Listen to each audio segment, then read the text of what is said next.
ప్రజావాణి కార్యక్రమం ద్వారా వచ్చిన మొత్తం 63 దరఖాస్తులను అత్యంత ప్రాధాన్యంతో పరిశీలించి త్వరితగతిన పరిష్కరించాలని జిల్లా కలెక్టర్ పి. ప్రావీణ్య అధికారులకు ఆదేశించారు. సోమవారం నిర్వహించిన ప్రజావాణి కార్యక్రమంలో ప్రజల నుండి వివిధ సమస్యలు, వినతులను స్వీకరించి సంబంధిత శాఖల అధికారులకు పంపించారు. ఈ సందర్భంగా కలెక్టర్ మాట్లాడుతూ, జిల్లా నలుమూలాల నుండి ప్రజలు నమ్మకంతో తమ సమస్యలను ప్రజావాణి ద్వారా ప్రభుత్వ దృష్టికి తీసుకొస్తున్నారని, వాటి పరిష్కారంలో ఎలాంటి ఆలస్యం జరగకూడదని స్పష్టం చేశారు. ప్రతి దరఖాస్తును సమగ్రంగా పరిశీలించి నిర్ణీత గడువులో పరిష్కారం చూపాలని అధికారులకు సూచించారు.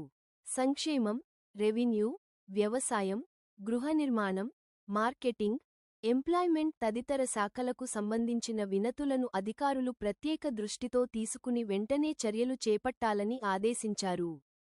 ప్రజావాణి దరఖాస్తులపై నిర్లక్ష్యం చూపకుండా బాధ్యతాయుతంగా వ్యవహరించాలని సూచించారు. ఈ కార్యక్రమంలో స్థానిక సంస్థల అదనపు collector Pandu, Narayankhed sub collector Uma హారతి, వివిధ శాఖల జిల్లా అధికారులు, రెవెన్యూ డివిజనల్ అధికారులు, సిబ్బంది పాల్గొన్నారు.